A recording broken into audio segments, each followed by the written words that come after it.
Hello and welcome to your very own channel and I'm your friend Pakiza Khan. अपनी previous class में हम लोगों ने vowel sounds को discuss किया था, short and long vowel sounds. I hope आपको याद होगा. अगर याद नहीं है तो आप मेरी previous videos में जाके वो lesson ढूंढ सकते हैं. रिसेंटली मैं चेक कर रही हूँ कि YouTube पे लिंक वीडियो डालने का ऑप्शन नहीं मिल रहा है, तो मेरी एक पुरानी वीडियो पे भी मैंने ये कहा था कि लिंक वीडियो है मगर फिर वो ऑप्शन नहीं था तो वो मैं वीडियो नहीं डाल पाई. अब मुझे मालूम नहीं है कि अभी भी वो ऑप्शन ऑफ है या नहीं. अगर ऑप्शन ऑन हुआ तो मैं जो वाउल साउंड्स की हमारी प्रीवियस वीडियो है उसका लिंक इधर लिंक वीडियो में डाल दूंगी. वहाँ पे क्लिक करके आप बआसानी वहाँ जाके उस वीडियो को देख सकते हैं. नहीं हो सका तो पेश की माजरत. चलिए अपना लेसन शुरू करते हैं. लास्ट टाइम हम लोगों ने पढ़ा था short vowels and long vowels और काफ़ी डिटेल में पढ़ा था. अब आप जानते हैं कि शॉर्ट वाउल्स क्या होते हैं और लॉन्ग वाउल्स क्या होते हैं. इंग्लिश के बेसिक 5 वाउल्स होते हैं, ये तो सबको मालूम है, और हर वाउल की कम से कम 2 आवाज़ें हैं, ये भी सबको मालूम है. ठीक है, ख़ास तौर पे जिन्होंने मॉन्टेसरी कोर्स किया हुआ है या जिन माओं ने ज़रा अच्छा पढ़ा हुआ है वो ये बात जानते हैं. तो अब जो शॉर्ट वाउल्स होते हैं वो होते हैं ए, ई, ओ, अ. और जो लॉन्ग वाउल साउंड्स होते हैं वो होते हैं बिल्कुल वाउल के नाम की तरह. उनका साउंड होता है ए, ई, आई, ओ, ऊ एंड यू. ये मैंने अपनी प्रीवियस वीडियो में एक्सप्लेन किया हुआ है, वहाँ जाके आप देख लीजिएगा. अब जो शॉर्ट वाउल्स होते हैं इनके ऊपर एक स्माइली लगी होती है, और लास्ट टाइम मैंने वहीं तक आपको बताया था. आज मैं आपको फर्दर बताऊंगी. स्टेप बाय स्टेप चलना है ना, जंपे नहीं मारनी है. अब ये जो शॉर्ट वाउल्स के ऊपर ये जो एक स्माइली लगी होती है इसको इंग्लिश में कहते हैं ब्रेव. ब्रेव, ब्रेड के साउंड की तरह डी हटा के आप इस पर वी लगा दें तो ब्रेव. ठीक है, अब ये ब्रेव जो है लैटिन वर्ड है, लातीनी ज़बान से माखूज किया गया, और इसका मतलब होता है मुख्तसर, शॉर्ट, थोड़ा, कम वक्त का. इसी ब्रेव को अगर आप जहन में रखें तो एक और चीज़, एक और वर्ड आपके दिमाग में आता है जो इसी की बिगड़ी हुई फॉर्म है, वो है, और वो अंग्रेज़ी का एक मुकम्मल लफ्ज़ है, हम लोग उसे इस्तेमाल करते हैं. ब्रेव, छोटा, मुख्तसर, तो जहन में क्या आया? ब्रीफ.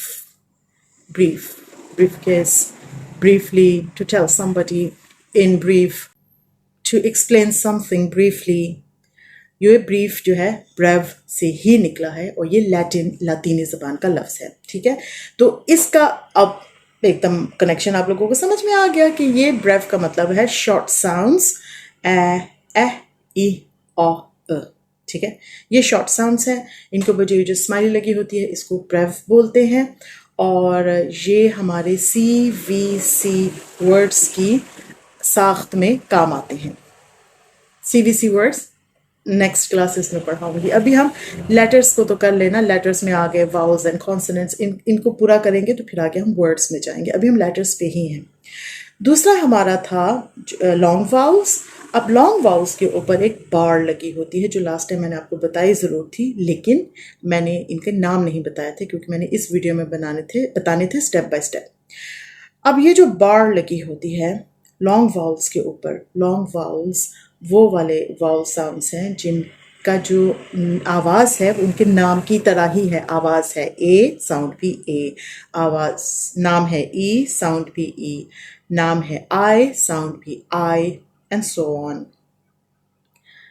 इनके ऊपर ये जो बार लगी होती है इसको हम लिंग्विस्टिक्स की ज़बान में, मतलब कि अपनी जो साइंटिफिक स्टडी ऑफ लैंग्वेज है उसमें हम इसको मैक्रोन कहते हैं. मैक्रोन. अब मैक्रोन एक चलता हुआ लफ्ज़ है, ये यूनानी ज़ुबान से चला, वहाँ पे इसको मैक्रोस कहा जाता था, और मैक्रोस का मतलब होता है बड़ा. अब मैक्रोस से ये जब लातीनी ज़बान में आया तो वहाँ पे मैक्रोन बना, और मैक्रोन फिर अंग्रेज़ी ज़बान में भी मैक्रोन ही की सूरत में आया. अब मैक्रोन और मैक्रोस, और इसका मतलब है बड़ा, तो इससे अंग्रेज़ी का एक और लफ्ज़ आपके दिमाग में आया होगा जो ऑब्वियसली इन्हीं से आगे चला है, और वो है मैक्रो.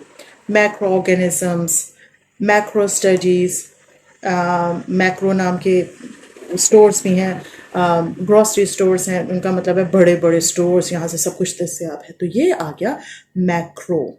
लेकिन ये है मैक्रॉन, जो बार है इसको मैक्रॉन कहते हैं और इसका मतलब होता है लंबा बड़ा। अब जो वाउल्स हैं उनकी साउंड भी लंबी होती है, ए, ई, आई, ओ, ऊ एंड यू। अब लोग ये समझते हैं, जैसे अभी भी मैंने कहा लंबी और बड़ी साउंड, कि शायद शॉर्ट वाउल्स की जो आवाज़ है वो शॉर्ट होती है और लॉन्ग वाउल्स की आवाज़ लॉन्ग होती है। ठीक है, किसी हद तक ये बात दुरुस्त है, किसी हद तक, नॉट 100%, किसी हद तक ये बात दुरुस्त है। लेकिन अगर आप short sound words and long sound words को कंपैरेटिवली प्रोनाउंस करें तो ये फ़र्क इतना महसूस नहीं होता। For example, cat, Kate, cap, cape. बोलने का दौरानिया, वक्त का दौरानिया उतना ही है, वक्त का दौरानिया नहीं बदलता, बहुत कम किसी जगह पे वक्त का दौरानिया नहीं बदलता। तो हम ये नहीं कह सकते कि ये छोटे दौरानिये का या मुख्तसर दौरानिये का लफ्ज़ है, सॉरी आवाज़ है, और ये लंबे दौरानिये की आवाज़ है, तवील दौरानिये की आवाज़ है, नहीं। असल में इनकी जो आवाज़ है वो ही मुख्तलिफ है, आवाज़ का फ़र्क है, दौरानिये का नहीं। कैट, केट, कैप, केप, दौरानिया एक जैसा, लेकिन एक में आवाज ऊपर जाती हुई महसूस होती है, कैट, जबकि दूसरे में रेंगती आवाज, खेट, बहती आवाज ढलान की तरफ। कैप, केप, मतलब कि ये उड़दा पंजाब है ना, ये बिल्कुल उस तरह हमारे उड़दे वाउल्स हैं, और ये जो लॉन्ग वाउल्स हैं ये हमारे लंदा पंजाब के वाउल्स हैं, ये हमारे रेंगते बहते वाउल्स हैं। इसको जहन में रखिएगा। ये मेरी अपनी सोच है, हो सकता है लिंग्विस्टिक्स इसके बारे में कुछ और कहती हो, लेकिन भाई हमारा भी अपना दिमाग है, हमारे अपने दिमाग की पैदावारें हो सकती हैं। लेकिन फिर भी एंड में यही कहूँगी, आवाज़ मुख्तलिफ है, वक्त का दौरानिया मुख्तलिफ नहीं है, वक्त उतना ही लगता है। ए कहने में जितना वक्त लगता है उतना ही वक्त ए कहने में लगता है, एह कहने में जितना वक्त लगता है उतना ही वक्त ई कहने में लगता है, एंड सो ऑन। लेकिन आवाज़ मुख्तलिफ है। अब मैं कुछ वर्ड्स बोलूँगी यहाँ पे, तो आप देख लीजिएगा कि उनके एक शॉर्ट वाउल होगा और एक लॉन्ग वाउल होगा, दोनों के बोलने का दौरानिया एक जैसा है लेकिन आवाज़ मुख्तलिफ है। Ship, sheep, bit, beat, not, note, cup, cube, mad, made, mat, mate. पहले वाले सारे शॉर्ट हैं, दूसरे वाले सारे लॉन्ग हैं, लेकिन इनमें आवाज़ मुख्तलिफ है। और ये आवाज़ का इख्तलाफ आता कहाँ से है? ये जब हम वर्ड्स पढ़ेंगे तो वहाँ पे हम पढ़ेंगे जो शॉर्ट वाउल्स हैं, ये CVC वर्ड प्रोडक्शन में काम आते हैं, और ये शॉर्ट साउंड जब CVCE वर्ड्स में कन्वर्ट होते हैं तो यही शॉर्ट वाउल्स फिर लॉन्ग वाउल्स में कन्वर्ट हो जाते हैं। ठीक है, विद अ साइलेंट ई। ये वर्ड्स के लेसन्स के लिए छोड़ देते हैं। अभी आप सिर्फ ये याद रखिए कि इन वर्ड्स की जो आवाज़ की साख्त है वो मुख्तलिफ है, दौरानिया का इसमें कोई लेना देना नहीं। चले, ये तो बहुत बार दोहरा दिया ना कि दौरानिया नहीं है, दौरानिया नहीं है, आवाज़ मुख्तलिफ है। तो अब यहाँ पे इसको स्टॉप करते हैं, और स्टॉप करते हुए वहाँ पे मैं आपको एक वर्ड की दुरुस्तगी करवा दूँ। हम लोग, अच्छा ये अलग टॉपिक है, ये एक वोकैबुलरी का टॉपिक आ गया है, क्योंकि मैंने आपको एक example the not and note की। नोट का वर्ड जो है वो ज़्यादातर इसलिए हम इस्तेमाल करते हैं कि आप एक पेन पकड़ते हैं, आप कोई भी नोटबुक पकड़ते हैं और आप उस पर नोट डाउन करते हैं, किसी चीज़ को भी नोट इट डाउन। लेकिन हमारे नॉर्मल लैंग्वेज में हम लोग एक वर्ड इस्तेमाल करते हैं, मिसाल में समझाऊंगी। जैसे हम किसी को कहते हैं, तुमने नोट किया है वो लड़की बहुत एरोगेंट है, तुमने नोट किया है गर्मी दिन ब दिन बढ़ती जा रही है। यहाँ पे हम मोस्टली नोट का वर्ड इस्तेमाल करते हैं, जबकि नोट का मतलब है पेन से पेन पकड़ के पेपर पे किसी चीज़ को मुंतकिल करना, नोट करना, कॉपी करना, या किसी चीज़ को याद दहानी के लिए लिख लेना। असल में जो वर्ड हमें वहाँ पे यूज़ करना चाहिए वो नोटिस है। तुमने नोटिस किया वो लड़की कितनी एरोगेंट है, तुमने नोटिस किया दिन ब दिन गर्मी बढ़ती जा रही है। अब इस नोटिस का मतलब होता है क्या तुमने मुशाहिदा किया, क्या तुमने गौर किया, ठीक है। तो आइंदा ये नोट का वर्ड मत इस्तेमाल कीजिएगा बल्कि नोटिस का वर्ड इस्तेमाल कीजिएगा।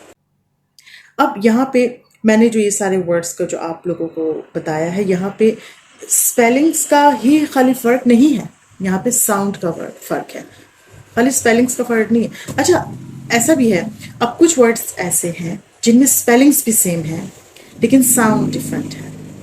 फॉर एग्जाम्पल, रीड पढ़ना, फ़िलहाल मुतलिक या प्रेजेंट सिंपल टेंस का ये वर्ब है, V1 भी जिसको बोलते हैं रीड, और इसकी सेकंड फॉर्म है red, with the same spellings and different meaning भी तकरीबन सेम है कि अभी फ़िलहाल में पढ़ना और फिर माज़ी में पढ़ना, तो रीड एंड रेड। अब देख लें, सुर्ख रंग वाला रेड और फिर यही second form of the verb read, read, spelling different है, pronunciation is the same, red read. उसके अलावा minute and minute, same spelling different pronunciation. उसके अलावा है एड्रेस, एड्रेस, मुख्तलिफ मानी। फिर प्रेजेंट, प्रेजेंट, मुख्तलिफ मानी। तो ये सारा खेल होता है वाउल साउंड्स का। अब चलो, जिनके स्पेलिंग्स डिफरेंट हैं वहाँ पे तो हम कह देते हैं कि ठीक है, ये तो कोई प्रॉब्लम नहीं, तो स्पेलिंग ही डिफरेंट है तो इनकी आवाज़ में मुख्तलिफ होना था। बैकग्राउंड में इतने कुत्ते भौंकने लग गए हैं। I love dogs, do you? ज़रूर बताइएगा। I am an animal lover, और मुझे बहुत अच्छा लगता है। और ये कोई मोटरसाइकिल लेके भागा लगता है इसके पीछे कुत्ते पड़ गए। एनीवेज, दोबारा टॉपिक की तरफ है। ये दुनिया है हमारी, यहाँ पे चीज़ें चलती रहती हैं और मैं एडिटिंग की इतनी दिलदादा नहीं हूँ कि मैं इन चीज़ों को ओमिट करूँ, शायद ये वीडियो में ही चल जाए।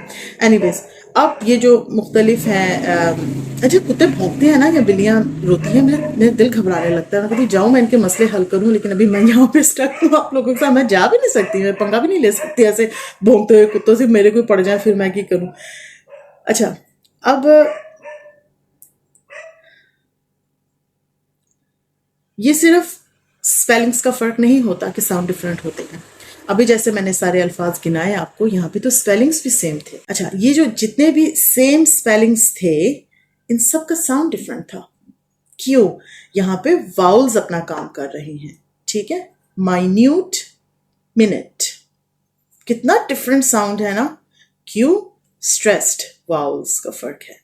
एक वाउल पे स्ट्रेस हो रहा है, दूसरे वर्ड में उस वाउल पे स्ट्रेस नहीं हो रहा है, बल्कि किसी और वाउल पे स्ट्रेस हो रहा है। ये भी फर्दर क्लासेस के लिए, आप सोचेंगे ये हर चीज़ फर्दर क्लासेस के लिए छोड़ी जा रही है, इसलिए कि हम लोग अपना फाउंडेशन लेवल अभी कर रहे हैं, बेस लेवल कर रहे हैं। अभी आप चीज़ों को बतदरीज सीखेंगे, स्टेप बाय स्टेप, ग्रेजुअली। अगर मैं इस वक्त आपको ये छोड़ के अब वो स्ट्रेस्ड एंड अनस्ट्रेस्ड वाउल्स पे चली जाऊँ, आप उधर कंफ्यूज हो जाओगे, तो पहले बेसिक पढ़ लो और नाम सुन लो कि चीज़ों के आगे नाम क्या हैं जो आगे हम पढ़ने वाले हैं। अच्छा, तो ये स्पेलिंग्स का ही सिर्फ खेल नहीं होता कि किसी भी वर्ड का प्रोनाउंसिएशन डिफरेंट हो, ये फ़र्क होता है स्ट्रेस्ड एंड अनस्ट्रेस्ड वाउल्स का भी। इंशाल्लाह नेक्स्ट क्लासेस में कवर करेंगे, लेकिन इस वक्त हम ये पढ़ रहे हैं कि वाउल्स को समझना क्यों ज़रूरी है, इनके शॉर्ट एंड लॉन्ग फॉर्म्स को समझना क्यों ज़रूरी है। सिर्फ इसलिए कि रीडिंग आपकी ठीक हो जाए, आपकी लिसनिंग ठीक हो जाए, स्पेलिंग्स बेटर हो जाए, मतलब इंग्लिश लैंग्वेज की हर जिहत आपकी मजबूत हो जाए, अगर आपकी कमांड है लेटर्स पे, द सेट ऑफ अल्फ़ाबेट। अब हम थोड़ा सा तारीखी जायज़ा लेते हैं कि ये वाउल्स क्यों इम्पोर्टेंट हैं और कहाँ पे इन पे बाकायदा काम हुआ। तो आपकी इत्तला के लिए अर्ज़ है कि वाउल्स इतने इम्पोर्टेंट हैं किसी भी लैंग्वेज में कि इनका बाकायदा काम इंग्लिश ज़बान में 1400 से 1600 सदी में हुआ, और ये एक ग्रेट वाउल शिफ्ट की तहरीक थी। It was a movement of the great vowel shift between 1400 to 1600। उस वक्त क्या था, मैंने इस चीज़ का तस्करा क्यों किया, क्योंकि वाउल साउंड्स चेंज हो गए थे। पहले वाउल साउंड्स डिफरेंट अंदाज में बोले जाते थे, अदा किए जाते थे, लेकिन the great vowel shift 1400 to 1600, I am repeating again and again and again क्योंकि इस तरह से दिमाग में रह जाती है बात। ये मेरे प्रोफेसर साहब का एक कुलिया था, वो हम ज़ाहिर है हमारे बहुत अच्छे उस्ताद थे, उनकी कही हुई बातें आज तक याद है। तो डेफिनेटली ये एक मुजर्रब आजमूदा नुस्खा है कि पढ़ाते हुए चीज़ों को बार बार रिपीट करो, स्पेशली द की वर्ड्स, ताकि बच्चों के जहन में रह जाएं, उनको भूले ना, हमें याद रहे। हमें पता है हमारे उस्ताद का तरीका ठीक था, तो उसी को लेके हम आगे चल रहे हैं। बड़ी खुशनसीबी होती है अगर आपके नसीब में अच्छे असातिज़ा आए। बहरहाल, तो ये जो ग्रेट वाउल शिफ्ट हुई थी बिटवीन 1400 टू 1600, एंड आगे भी होती रही है। ज़बान तो एक इर्तकाई अमल से तरक्की करती रहती है, बदलती रहती है। तो जो ग्रेट वाउल शिफ्ट हुआ था उसमें बहुत ज़्यादा वाउल्स के जो साउंड्स थे वो चेंज हो गए थे। मैं आपको अभी सिर्फ एक एग्जाम्पल देती हूँ, एक लफ्ज़ की एग्जाम्पल देती हूँ, और वो सबसे आसान लफ्ज़ है, वो है नेम, नाम, इस्म, किसी का भी नाम। इसको नाम, नामह कहते थे, नामह, नेम वॉज नामह। अब ये बड़ा अजीब है कि नेम नामह क्यों था, क्योंकि उस वक्त जो वाउल्स की प्रोनाउंसिएशन थी वो डिफरेंट थी। वक्त के साथ साथ ये नामा नेम में तब्दील हो गया। ग्रेट जो एक इनकलाब आया था, रेवोल्यूशन आया था ज़बान में। अच्छा, ये मत समझ लेना कोई फ्रेंच रेवोल्यूशन की तरह या किसी और जंगी रेवोल्यूशन की तरह, ये ज़बान के रेवोल्यूशन की बात कर रही हूँ। ये एक लिसानी इनकलाब था, ज़बान का इनकलाब था, जहाँ पे बहुत ज़्यादा चीज़ें तब्दील हो रही थी। रेनेसां का पीरियड था, बदल रहा था सब कुछ। तो ये जो ग्रेट वाउल शिफ्ट हुआ था बिटवीन 1400 टू 1600, और उसके बाद भी ये सिलसिला चलता रहा, क्योंकि ज़बान की जो चेंजेस इन अ लैंग्वेज होती हैं, ये ज़बान का एक इर्तकाई अमल होता है, जिसके नतीजे में ज़बान फलती फूलती है, बदलती रहती है। ये सदा एक जैसी नहीं रहती है, ज़बान बदलती रहती है। तो जो एक ग्रेट वाउल शिफ्ट आया था बिटवीन 1400 टू 1600, उसने वाउल साउंड्स को बहुत हद तक तब्दील करके रख दिया था। यहाँ पे इनके बहुत ज़्यादा वाउल साउंड्स जो थे वो शिफ्ट कर गए थे from one sound to another, और साथ ही में जाहिर बात है जब वाउल साउंड्स चेंज हुए तो बहुत ज़्यादा वर्ड साउंड्स भी चेंज हो गए, और इसके साथ बहुत ज़्यादा वर्ड्स अपने स्पेलिंग्स भी लूज़ कर गए, उनके लिए नए वर्ड्स आ गए। अगर आप लोगों ने शेक्सपियरियन इंग्लिश पढ़ी है, शेक्सपियर की ट्रेजेडी पढ़ी हुई है, उस ईरा का आप सारा कुछ जानते हैं, तो उसमें जो लफ्ज़ होता है ना तुम या यू, उसकी जगह दाओ का वर्ड यूज़ किया जाता है, दाओ। फिर हमारा जो दूसरा वाउल शिफ्ट हुआ, जिसकी वजह से हमारा वर्ड शिफ्ट भी हुआ, लेकिन पहले क्या होता था, पहले वो होता था दी। दी का मतलब होता था तुम्हें, यू, बट तुम्हें वाला यू। उर्दू में, इंग्लिश में दो यू होते हैं ना, तुम और तुम्हें। तो I give it to you, मैं ये तुम्हें देती हूँ। यू आर माई फ्रेंड, तुम मेरे दोस्त हो, दोनों के लिए यू इस्तेमाल होता है। लेकिन पुरानी इंग्लिश में जो जो तुम वाला यूज़ था, यू वाला जिसमें एड्रेस करते हैं, उसमें दाओ था, और तुम्हें में हमारा आता था दी। उसके अलावा आता था दाए, THY, दाए, और उसका मतलब होता था तुम्हारा। दाए के बाद नाउन लगता था, लेकिन अगर ये विदाउट नाउन आता था तो फिर दाइन हो जाता था। ठीक है, तो ये प्रोनाउंस अब चेंज हो चुके हैं, योर एंड योर्स में चेंज हो चुके हैं। उसके अलावा अगर आप प्लूरल यू बोलना चाहते थे, तुम सारे लोग, तो वहां पे फिर दाई नहीं यूज होता था, वहां पे फिर YE यूज होता था। और एक और मजे की बात, ये जो वर्ड होता था ना आई, द प्रोनाउन आई, मैं, ई प्रोनाउंस होता था। फॉर एग्जाम्पल, अब हम कहना चाहते हैं आई एम फाइन, तो उस जमाने में हम कह सकते थे E am fine, E am fine. ठीक है, तो ये अल्फाज कितने बदल गए। आजकल के मॉडर्न इंग्लिश और ओल्ड इंग्लिश में कितना डिफरेंस है। ना सिर्फ स्पेलिंग्स का डिफरेंट है, बल्कि वाउल साउंड सारे के सारे डिफरेंट हैं। तो ये शिफ्ट आया था, इसको हम लोग कहते हैं द ग्रेट वाउल शिफ्ट। ये 1400 से 1600 के दरमियान आया था, और इसमें अब मैंने आपको छोटे वाउल्स की एग्जांपल इंशाल्लाह अपनी नेक्स्ट क्लास में हो सकता है दे दूं, लेकिन अभी मैंने आपको वर्ड्स की एग्जांपल दी है, क्योंकि मैक्रो लेवल पे किसी चीज़ को समझना आसान होता है, ना कि माइक्रो उसके अंदर जाके। तो वाउल्स ज़रा ट्रिकी सब्जेक्ट है, तो वर्ड्स पे ज़रा आसानी से हम लोगों ने इसको समझ लिया। ठीक है, तो फिलहाल मेरी क्लास बहुत लंबी हो गई है, आपसे अगली क्लास में मुलाकात करते हैं। अगर किसी चीज़ की समझ नहीं आई तो प्लीज़ कमेंट बॉक्स में ज़रूर पूछा कीजिए। अक्सर लोग मुझे डायरेक्ट मैसेज कर रहे हैं, मतलब कि यूट्यूब पे मैसेज कर रहे हैं, वो भी अच्छी बात है, मैं वहाँ पे भी उनके जवाब दे रही हूँ। लेकिन अगर आप कमेंट बॉक्स में पूछेंगे तो आप आपकी बहुत ज़्यादा जो क्वेश्चन है हो सकता है दूसरे लोगों के दिमाग में भी उठते हो, तो उनको भी वहाँ से इस्तेफादा हो जाएगा। वीडियो अगर अच्छी लगे तो इसको लाइक एंड शेयर ज़रूर कीजिएगा, चैनल को सब्सक्राइब कर लीजिए और प्लीज़ ये वीडियो जो है अपनी उन लोगों, उन दोस्तों के साथ, रिश्तेदारों के साथ ज़रूर शेयर कीजिएगा जो कि अपने बच्चों को पढ़ाने में बहुत ज़्यादा दिलचस्पी रखते हैं। अगली वीडियो के लिए बाय बाय।